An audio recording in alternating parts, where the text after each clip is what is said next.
역대하 29장 1절로 11절의 말씀을 읽었고요. 하나님을 의지하는 신앙에 대해서 함께 주님의 마음을 나누어 보고자 합니다. 우리 옆에 분을 축복합시다. 하나님은 당신을 너무너무 사랑하십니다. 한 번 더 당신에게 좋은 일이 일어납니다. 하나님 보시기에 심히 좋았더라. 할렐루야. 하나님 보시기에 심히 좋은 우리들의 예배의 모습이 되기를 소망합니다. 너희 말이 내 귀에 들린 대로 내가 반드시 행하리라. 믿음으로 선포했으니 나 때문에 옆에 덕을 보는 거예요. 좋은 일이 일어납니다. 하나님이 보시기에 좋은 일들이 한 주의 첫 시간을 드리는 여러분들 가운데 일요일이기를 거절하고 주일을 선택한 여러분들의 그 결단과 선택이 틀리지 않았음을 아버지께서 증명해 주실 줄로 믿습니다. 오늘 본문에 보면 히스기야라고 하는 주인공이 등장을 합니다. 히스기야는 남유다의 13번째 왕입니다. 25세의 왕으로 등극하였고 29년 동안 남유다를 통치했던 왕입니다. 우리가 아는 것처럼 남유다의 몇 안 되는 선왕 중에 한 명이었고요. 더불어 유월절을 성대하게 하나님께 드림으로 말미암아 하나님께 칭찬받고 하늘의 기쁨을 예루살렘으로 이끌어왔던 위대한 왕이 바로 히스기야 왕이었습니다.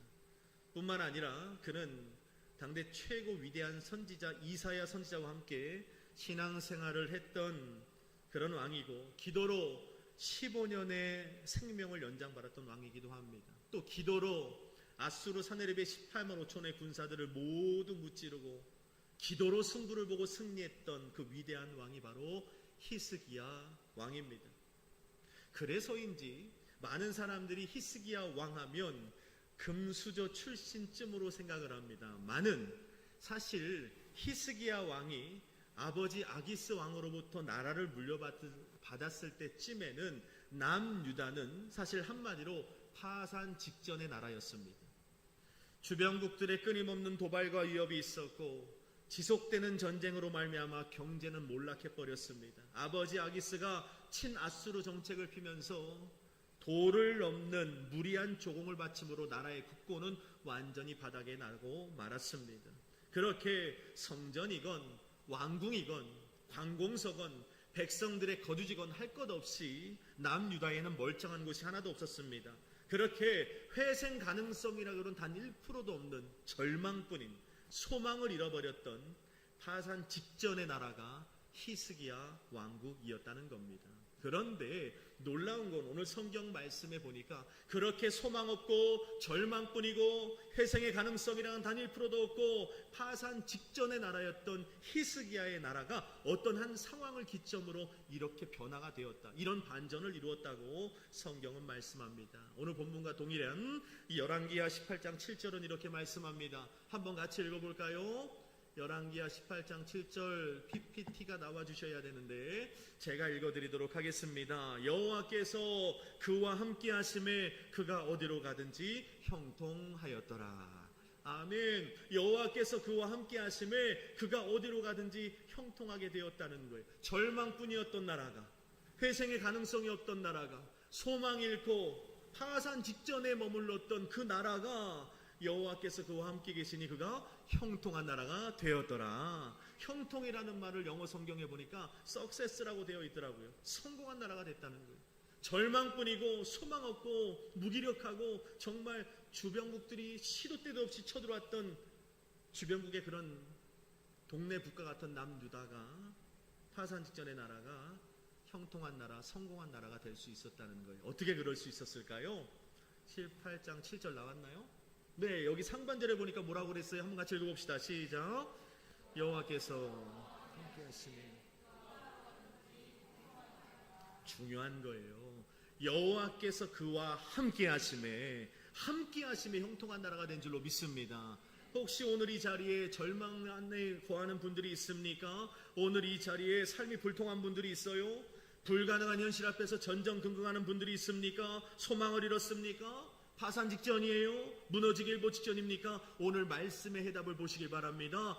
여호와께서 함께 하시면 형통이 임할 줄로 믿습니다. 여호와께서 함께 하시면 석세스, 성공의 길이 시작됨을 믿으시길 바랍니다. 이건 한신 목사가 외치는 소리가 아니라 성경의 약속이라는 거예요. 하나님과 함께하는 여러분 되길 바랍니다. 하나님과 동행하는 여러분 가정 되길 주의 이름으로 축복합니다. 하나님이 함께하면 하나님께서 여러분들이 당면한 문제들을 하나둘 풀어가시는 거예요. 그래서 형통하게 되고 성공하게 되는 겁니다. 그런데 여기서 중요한 것은 무엇이냐면 하나님이 아무나랑이나 함께 하시냐는 거죠. 하나님이 누구라냥이냐 함께 하시냐는 거죠. 그렇지 않아요. 성경에 보면 하나님은 아무나랑 누구나랑 함께 하시는 분은 아니에요. 하나님은 굉장히 인격적인 분이시거든요. 그러니까 오늘 성경에서 볼 때 히스기야가 하나님께서 히스기야와 함께 하실 수밖에 없었던 이유가 우리가 읽었던 열왕기하 18장 7절 앞에 열왕기하 18장 5절에 기록되어 있습니다. 하나님이 이것 때문에 히스기야와 함께 하실 수밖에 없었어요. 읽어봅시다. 18장 5절 시작. 히스기야가 이스라엘 하나님을 의지하였는데 그의 전후에 유다 여러 왕 중에 그러한 자가 없었더라. 아멘. 히스기야가 어떻게 했어요? 하나님을 의지했다는 거예요. 할렐루야. 히스기야가 하나님을 의지하자 하나님께서 그와 동행해 주셨고 파산 직전의 남유다가 형통한 나라고 성공한 나라로 변화받게 된 줄로 믿습니다. 하나님 의지해야 되는 거예요. 옆에 분에게 인사합시다. 우리 하나님 의지합시다. 하나님, 제가 하나님 의지하겠습니다. 주님만 붙들고 주님을 의지하고 따르겠습니다. 그 어떤 유다의 왕들보다도 제가 더 주님을 붙들고 주님을 따라가며 주님을 의지하겠사오니 이 파산 직전이 남유다를 구원하여 주옵소서. 주님을 의지하고 붙들겠사오니 그 어떤 왕들보다도 제가 주님을 따르고 붙들겠사오니 이 소망이 있고 절망뿐인 남유다를 제발 구원하여 주옵소서라고 하나님의 앞에 울부짖어 기도했더니 여호와께서 그 의지함을 보시고 그와 함께 하심에 그가 형통한 자가 되었더라. 이게 성경의 흐름이라는 거예요. 여러분, 오늘 저와 여러분들이 하나님을 의지하는 백성들 되게 주의 이름으로 축복합니다. 근데 궁금한 거죠. 하나님 의지하십니까? 하나님 의지하십니까? 다 아멘 했잖아요. 아니, 목사님, 최영희 권사님도 하나님 의지한대요. 김미라 집사님도 하나님 의지하고 여기 있는 우리 청소년부 대학 청년부들도 하나님 의지하는데, 아니 히스기야는 하나님 의지해서 파산 직전이었던 나라가 석세스, 성공의 나라, 형통의 나라가 됐다는데 그 몰락할 수밖에 없었던 경제가 다시 한번 부국 강성으로, 강성대국으로 변화를 받았다는데, 아니 나도 하나님 의지하고 우리 가정도 하나님 의지하고 우리 부부도 하나님 의지하며 우리 교회도 하나님 의지하는데 왜 히스기야가 누렸던 반전과 역전을 우리는 경험하지 못하느냐는 거예요. 이런 질문 충분히 할 수 있잖아요. 우리 의지하잖아요. 아멘이라면서요. 그런데 분명한 게 있어요. 히스기야가 의지했던 하나님 앞에 의지했던 믿음의 모습과 우리가 하나님 의지하는 모습과는 사실 조금 차이가 있죠. 히스기야 왕이 하나님을 의지했던 그 모습과 우리들이 하나님 의지하는 모습과는 좀 결의 차이가 있다는 거예요. 여러분, 성경은요 우리가 하나님 의지한다고 할 때 말뿐인 의지를 의지했다고 말하지 않습니다. 마음뿐인 의지함을 의지했다고 인정해 주지 않더라는 거예요. 하나님을 의지한다면 그 하나님의 의지함이 반드시 겉으로 드러나게 되어 있다는 겁니다. 행함으로 드러나게 되어 있다는 거예요. 우리의 손끝과 발끝으로 하나님 의지함이 표현되어지게 되어 있다는 것입니다. 그래서 행동이 수반되지 않는 의지함은 진짜 의지하는 모습이 아니라 할 수 있는 겁니다. 행동이 수반되어야 되는 거예요. 이렇게 행함이 없는 의지함은 하나님의 회복을 경험할 수 없는 겁니다. 히스기야는 말로만 하나님 의지하지 않았습니다.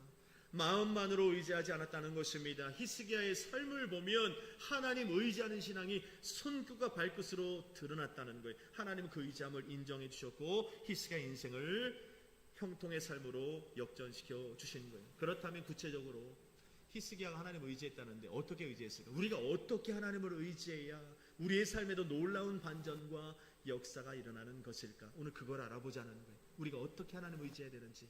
첫 번째는 본문 3절입니다. 한번 29장 본문 3절을 큰 목소리로 한번 같이 읽어봅시다. 시작. 첫째 해 수리하고. 아멘. 본문 3절 말씀해 보니까 첫째 해 첫째 달에 여호와의 전문들을 열고 수리했다라고 말씀합니다. 물어볼게요. 여기서 말씀하는 첫째 해 첫째 달이라는 건 언제를 말하는 걸까요? 언제일까요? 잘 못 들었어요? 달초. 그렇게 당연히 달초니까 첫째 달이라고 했겠죠. 자, 첫째 달이라는 것은 쉽게 말하면 뭐냐면 히스기야가 왕이 된 첫째 해에 왕이 된 첫째 달을 말하는 겁니다. 왕이 된 직후를 말하는 거겠죠. 놀라운 건 히스기야가 아버지 아기스를 대신하여 왕이 된 첫째 달에 가장 먼저 한 일이 있었다고 성경은 말씀합니다. 그게 뭐였죠? 하반절에 보니까 첫째 달에 여호와의 전 문들을 열고 수리했다라고 성경은 말씀하고 있는 겁니다. 가장 먼저 한 일이 뭐냐면 닫혔던 여호와의 전 문들을 열고 수리하기 시작했다는 거예요. 제가 서두에도 말씀을 드렸다시피 히스기야가 다스리던 남유다의 상황은 한마디로 파산 직전의 상태였습니다. 정치, 경제, 사회, 문화, 외교, 국방할 것 없이 모두가 무너진 상태였어요. 성전뿐만이 아니라 왕궁도 그랬고 관공서도 그랬고 하다못해 백성들의 거주지까지도 멀쩡한 곳이 하나도 없었습니다. 손봐야 될 곳이 넘치는 시대였다는 말입니다. 그런데 히스기야가 왕이 된 직후에 가장 먼저 한 일이 뭐라고요? 자기 왕궁부터 뜯어고치지 않았어요. 관공서부터 뜯어고치지 않았단 말입니다. 백성의 민심이 중요하니까 백성들부터 돌봐야 돼 하지 않았다는 겁니다. 히스기야는 왕이 딱 되자마자 가장 먼저 했던 일이 뭐냐 하면 닫혀있던 하나님의 성전의 문부터 열었어요. 아버지가 꼭꼭 닫아놨거든, 그 성전의 문을. 그 문부터 열어라 하고선 어떻게 했어요? 왕궁부터 수리, 관공서, 백성들의 거주지부터 수리하는 것이 아니라 내 하나님 아버지, 우리 영적 아버지 하나님의 성전부터 수리를 해 나가기 시작했다는 거예요. 여러분, 히스기야가 하나님을 의지했다는 건 어떤 믿음으로 표현됐냐 하면 따라합시다. 하나님 먼저입니다. 크게 하나님 먼저입니다.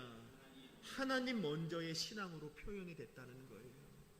이것을 하나님이 너무 기뻐하셨어요. 넌 내가 먼저구나. 너 내가 먼저구나. 하나님의 집이 먼저구나 하는 그 히스기야의 의지하는 믿음을 하나님께서 가볍게 여겨 주셨다는 것입니다. 하나님께서 히스기야의 그 믿음을 보시고 역전시켜 주신 거죠. 파산 직전의 나라가 소생할 수 있는 해답이 하나님에게 있다고 믿어지는 순간 히스기야는 하나님 의지하기로 작정합니다. 하나님 의지하기로 작정하는 순간 가장 먼저 하나님의 전부터 수리하기 시작하는 거예요. 하나님 먼저를 보여드렸다는 것입니다. 여러분, 하나님 의지하는 신앙이랑 먼저 하나님의 신앙인 줄로 믿습니다. 하나님부터의 신앙이라는 거예요. 그래서 마태복음 6장에 보니까 먼저 그의 나라와 의를 구하라. 이게 어떤 신앙입니까? 이것이 바로 하나님 먼저의 신앙이고 하나님 의지하는 신앙인들에게 나타나는 행적이라는 거예요. 여러분, 제가 목회를 하고 또 청소년 사역을 17년, 이번 이제 18년이 되지만 많은 청소년, 제가 이번 캠프 때도 중학교 1학년, 2학년 때 참여했던 애들이 이제 30대 중반이 됐어요. 고등학교 애들은 40대가 됐습니다. 이런 아이들과 제가 이야기를 나누고 또 상담을 하고 밤에 불침번 쓰면서 이런저런 이야기를 하는데 참 감동이 되는 것은 뭐냐 하면 여러분, 먼저 하나님의 신앙을 지켰던 하나님 백성들을 하나님은 결코 외면하지 않으십니다. 2024 GMA 캠프가 어떻게 시작이 됐습니까? 우리 교회에 고등학교를 졸업하고 대학 가는 한 아이가 아르바이트를 열심히 했어요. 그리고 첫 월급을 탔어요. 그리고 그 첫 월급을 어떻게 하지? 패드를 살까? 영화를 보러 갈까? 예쁜 옷을 사 입을까? 엄마 내복 사드려야 되나? 고민했겠죠. 그런데 그 월급을 10원도 하나 빠지지 않고 봉투에 넣었어요. 그래서 제가 오늘 아침에 기도하면서 또 한 번 그 봉투를 버리지 않고 기도하니까 봤더니 거기 써 있더라고요. 하나님, 제 인생의 첫 월급입니다. 아버지 앞에 드립니다. 이렇게 썼어요. 가감없이 드리오니 하나님 영광 위에 써주세요. 이렇게 썼더라고요. 이 청년뿐만이 아니라 그런 친구들이 캠프 안에 굉장히 많은데 제가 본다니까요. 18년 동안 사역을 하면서 그렇게 먼저 하나님의 신앙을 외쳤던 친구들의 일생을 하나님이 놓아버리신 적이 없더라니까요. 하나님은요, 잊지 마세요. 명분 삼아주신 하나님인 줄로 믿습니다. 명분 삼아 네가 첫 것을 내게 드렸어. 먼저 하나님을 외쳤어. 내가 내 인생을 이거 명분 삼아서 책임져 주겠다. 저는 우리 교회에 그런 친구가 있다는 것이 너무 자랑스럽습니다. 하나님께서 그 아이의 일생을 책임져 줄 줄로 믿습니다. 동생들도 배우란 말이지. 금액이 헌금 많이 하십시오. 하나님이 축복하십니다. 저는 그런 소리를 목회하면서 한 번도 해본 적 없습니다. 그건 바른 설교도 아니고 하나님의 뜻도 아닙니다. 그게 아니라 마음이 중요한 거예요. 먼저 하나님. 일생에 단 한 번밖에 드릴 수 없는 거잖아요. 그것은. 그걸 하나님께 다 띄어서 내드렸더니 하나님이 그 인생을 책임져 주시는 거죠. 1620년 9월에 102명의 영국의 청교도인들은 신앙의 자유를 찾아 대서양을 건너 메이플라워를 타고 북아메리카로 떠납니다. 그렇게 목숨을 걸고 대서양을 건너 아메리카 대륙에 도착을 하게 되지만 문제는 그 신대륙에서 살아남는다는 것이 결코 녹록지 않았습니다. 우리가 아는 것처럼 원주민들의 냉대도 있었고 또 혹독한 추위, 질병, 식량 부족 등등과 끊임없이 싸워야 했어요. 그래서 청교도인들이 102명이 아메리카 땅에 도착을 했지만 1620년에서 21년 1년이 채 되기 전에 절반 이상의 사람들이 죽습니다. 46명인가 밖에 남지를 않아요. 보세요. 1년도 안 돼. 신앙의 자유를 찾아서 신대륙으로 왔는데 1년도 안 돼서 우리 가족들이 절반이나 막 죽어나가는 거예요. 그 모습을 볼 때 이 청교도인들의 마음이 어땠겠습니까? 얼마나 불안하고 초조했겠습니까? 그런데 그 녹록치 않은 상황 가운데 이 영국의 청교도인들이 가장 먼저 한 일이 있어요. 뭐부터 했죠? 교회부터 세웠다는 겁니다. 교회부터. 여러분 생각해 보세요. 식량이 부족하고 원주민들의 냉대 속에 혹독한 추위도 있고 질병이 막 번져가고 있는 그 상황 속에 사람이요 극한에 몰리면 어떻게 돼요? 누구부터 생각합니까? 나부터 생각하잖아요. 당연한 겁니다. 나부터 생각해요. 우리부터 생각합니다. 그런데 그 청교도인들은 절반의 사람들이 죽어나갔음에도 불구하고 어떻게 해요? 교회부터 짓는 거예요. 예배당부터 짓는 거예요. 무슨 신앙입니까? 하나님 먼저. 하나님 먼저. 그 다음에 학교를 세웠고 그 다음에 내 집을 세워나갔다는 그 역사적 사실을 우리가 보게 되는 것입니다. 이 순서가 무엇을 말합니까? 이들에게 가장 중요한 것이 무엇인가를 보여주고 있는 거예요. 이들에게 가장 먼저 된 것이 무엇인가? 내 목숨보다, 내 거처보다, 내 자식들보다 정말 중요한 게 무엇인가? 먼저 하나님이었다는 거예요. 근데 하나님, 여러분 잊지 마세요. 하나님이 그 청교도인들의 믿음을 보셨을까 안 보셨을까? 보셨죠. 인정해 주셨어요. 여러분 미국이란 나라가 몇 년 됐습니까? 불과 200년밖에 되지 않았습니다. 저는 미국을 찬미하는 사람은 아닙니다. 많은 역사가 보여주잖아요. 200년밖에 되지 않은 그 나라가 지금 어떻습니까? 향량한 허허벌판에 102명으로 세워졌던 그 작은 나라가 오늘날 세계를 주도하는 초강대국이 된 것은 우리가 역사로 보는 사실이라는 것입니다. 102명도 아니죠. 절반이 죽었으니까 50명도 안 되게 시작한 그 소수의 나라가 불과 200년 만에 전 세계를 주도하며 압도하는 패권 국가로 설 수 있다는 것이, 그것이 그 민족의 위대성 때문에 가능한 일입니까? 그 민족이 가지고 있는 실력과 능력 때문에 가능한 일이냐 말입니다. 불가능합니다. 세계에 보면 역사가, 우리는 반만년 5천년 역사라고 하잖아요. 불과 200년밖에 안 된 나라가 세계를 쥐락펴락하는 강대국이 되었다는 것입니다. 저는 그렇게 생각합니다. 먼저 교회를 세우고 먼저 하나님을 외친 102명의 청교도인들의 신앙에 대한 하나님의 보응하심이라고 저는 믿습니다. 여러분 하나님 의지하십니까? 하나님 의지한다는 건 말뿐인 신앙이 아닙니다. 하나님 의지한다는 건 마음뿐인 신앙이 아니라 내 손끝과 발끝으로 반드시 표현되어져야 합니다. 어떻게 해요? 먼저 하나님, 먼저 하나님, 먼저 예수님, 먼저 성령님을 외칠 수 있는 저와 여러분 되길 바랍니다. 내 생활과 뜻이 우선이 아니라 먼저 하나님. 제가 말씀을 준비하면서 그런 생각을 해요. 정말 많은 신앙인들이 착각하는 게 뭐냐 하면 나에게는 하나님이 먼저가 아닌데 오늘도 예배하면서 하나님에게는 먼저가 내가 되어야 된다고 생각합니다. 나에게는 먼저 그의 나라와 뜻이 먼저가 아니면서 오늘도 예배하면서 내 생활이 하나님에게 먼저가 되어 주어야 하고 내 뜻이 하나님에게 먼저 관철되어 주어야 한다고 고집부리며 부르짖어 기도하는 우리들의 모습이 아니냐는 거예요. 바꿔야 됩니다. 먼저 하나님입니다. 이게 하나님 의지하는 사람들에게 나타나는 첫 번째 신앙. 두 번째입니다. 4절 5절 말씀을 한번 같이 읽어볼까요? 4절 5절입니다. 시작. 제사장들과 레위 사람들을 동쪽 광장에 모으고 그들에게 이르되 레위 사람들아 내 말을 들으라. 이제 너희는 성결하게 하고 또 너희 조상들을 하나님 여호와의 전을 성결하게 하여. 아멘. 히스기야가 무엇으로 내가 하나님만을 의지합니다 하는 것을 표현했냐 하면 바로 오늘 본문이 말씀하죠. 성결함의 회복이라는 거예요. 성결함의 회복. 따라합시다. 성결함의 회복.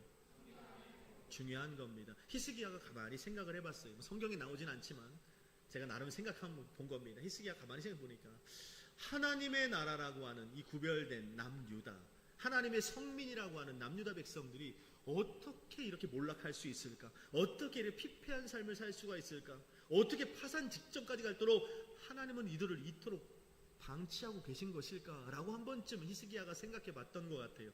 그리고 내 아버지 아깃은 도대체 어떤 삶을 살았고 이 나라를 어떻게 통치했길래 이 나라가 이렇게 다윗의 나라가 풍비박산이 나고 말았던 것일까 생각해 봤던 겁니다. 근데 역대하 28장 앞장에 보면 1절부터 너무 읽기는 너무 길고요.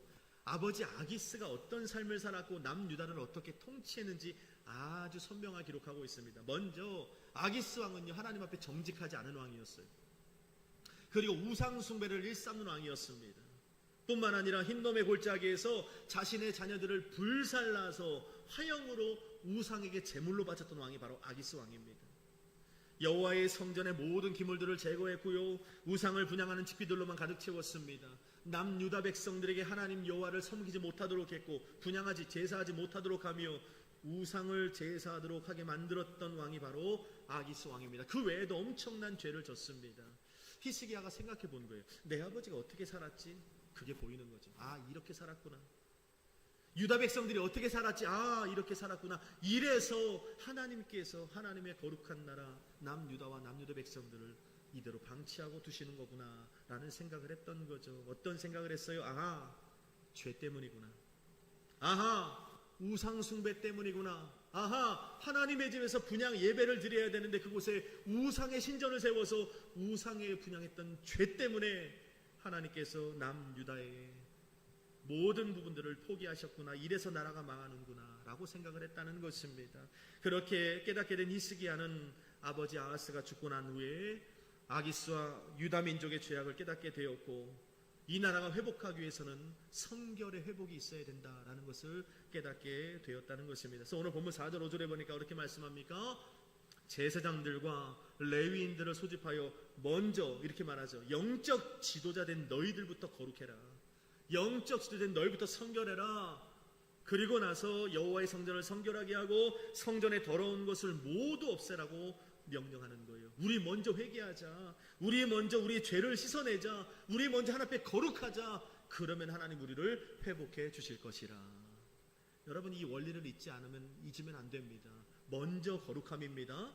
먼저 성결함이에요. 너는 내게 부르짖으라 내가 내게 응답하겠고, 이 한 구절 부여잡고 내 삶에 거룩함이 없어요. 죄가 그대로 여기 남겨져 있는데, 죄의 잔재들이 덕지덕지 붙어 있는데 나와 그냥 부르짖어 기도하는 거예요. 그리고 말하는 거죠. 기도 응답이 안 된대요. 목사님 10년 기도해도 안 되는 건 안 됩니다. 5년을 기도해도 3년을 기도해도 1년을 기도해도 하나님 응답 안 주시던데요. 왜 응답을 안 주실까요? 우선 내 삶에 있는 죄의 잔재가 여기 남겨져 있어서 그런 거예요. 오늘 말씀하잖아요. 성전을 성결하게 하지 않고 제사장과 레위 사람들 너희부터 성결하게 하지 않으면 하나님의 회복은 이루어지지 않는다는 겁니다. 여러분, 오늘 삶도 마찬가지예요. 이번 주 금요일 날 말씀을 나누었죠. 아이성의 실패 이유가 무엇입니까? 그들의 교만함, 하나님 없이도 싸워도 된다는 그런 마음들이긴 했지만 하나님이 여호수아에게 자, 아이성 올라가자, 승리를 줄게 하시면서 하나님이 잠깐 중단 하고선 먼저 명령하신 메시지가 있었어요. 여호수아 7장 12절 한번 같이 읽어볼까요? 12절입니다. 시작. 그 온전히 바친 물건을 너희 중에서 멸하지 아니하면 내가 다시는 너와 함께 있지 아니하리라. 너희가 그 온전히 바친 물건을 너희 가운데에서 제하기까지는 내 원수들 앞에 능히 맞서지 못하리라. 아멘. 뭐라고 말씀합니까? 너희 가운데 죄를 멸하지 않으면 내가 너희와 함께 있지 않겠대요. 너희 가운데 그 죄를 완전히 제거하지 않으면 원수들 앞에 너희가 능히 서지 못하리라 이렇게 말씀합니다. 아니, 죄의 문제를 해결하지 않고 무조건 기도한다고 응답되냐고요. 응답 안 됩니다. 회복 안 됩니다. 여러분, 하나님 앞에 오늘 본문에 말씀한 것처럼 오늘 저와 여러분들이 히스기야가 말한 것처럼 우리 안에 더러운 것들을 모두 없애고 성결함을 회복할 때 하나님의 회복이 우리 가운데 임하게 될 줄로 믿습니다. 하나님 의지하는 것이 무엇입니까?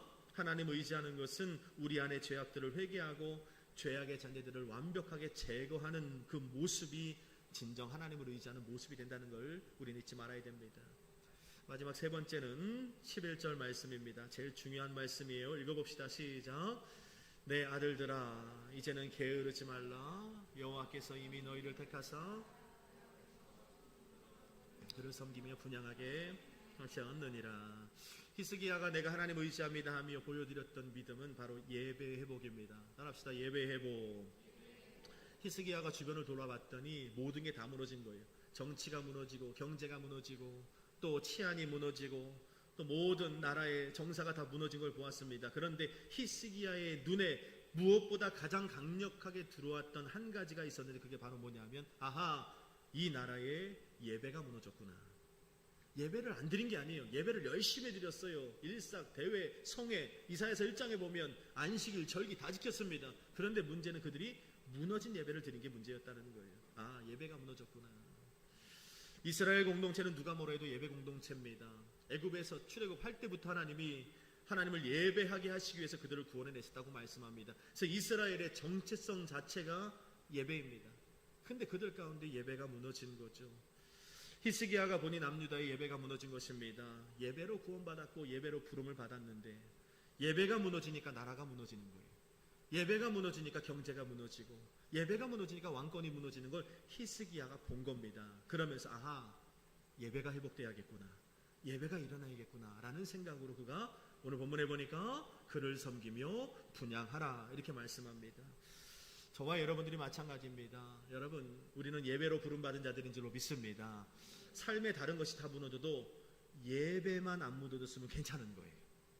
그런데 우리 삶의 다른 것들이 다 괜찮아요. 나름 나이스한 삶을 살아가고 있습니다. 그런데 저와 여러분 삶 가운데 예배가 무너졌다면 오늘 히스기야 말합니다. 모든 게 다 무너진 거예요. 예배가 무너지면 다 무너진 거예요. 왜 그렇죠? 예배가 통로잖아요. 예배가 어떤 통로예요? 예배가 무슨 통로지? 하나님 만나는 통로. 할렐루야. 예배는 하나님 만나는 통로고요. 하나님 만나면서 예배를 통하여 구원도 받는 거잖아요.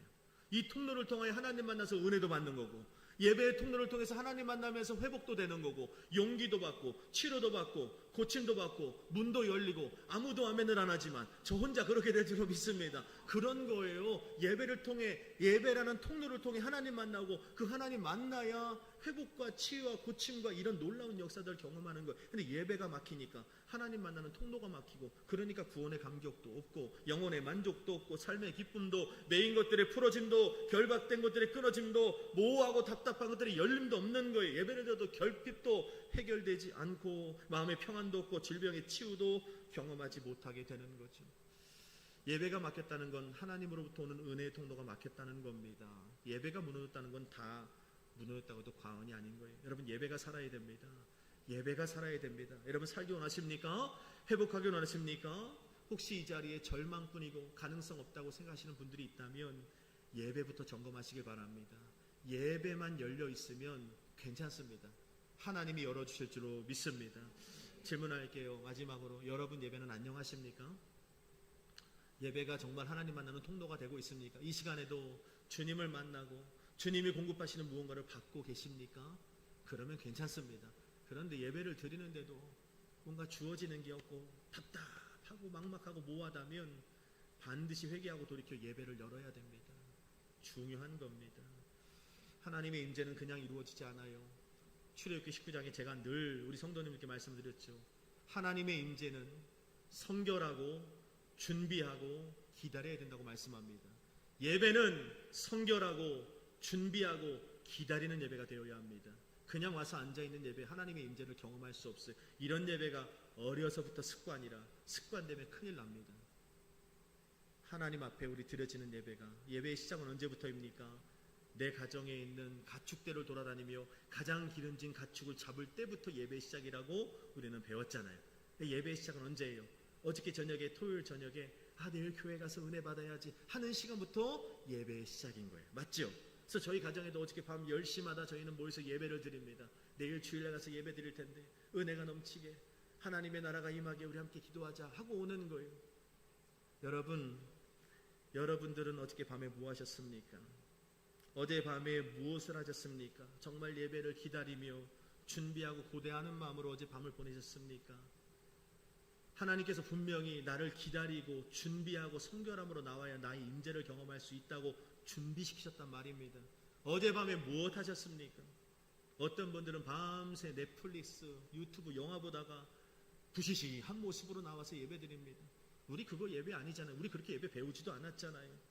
밤에 잠 안 온다고 핸드폰 열고 이치다 우측으로 좌측으로 운동해 가면서 뭐예요? 쇼츠, 릴스 보가면서 2시, 3시까지 왔다가 오늘 이 아침 예배 시간에 나와 꾸벅꾸벅 졸고 있다면 그거 예배 아니잖아요.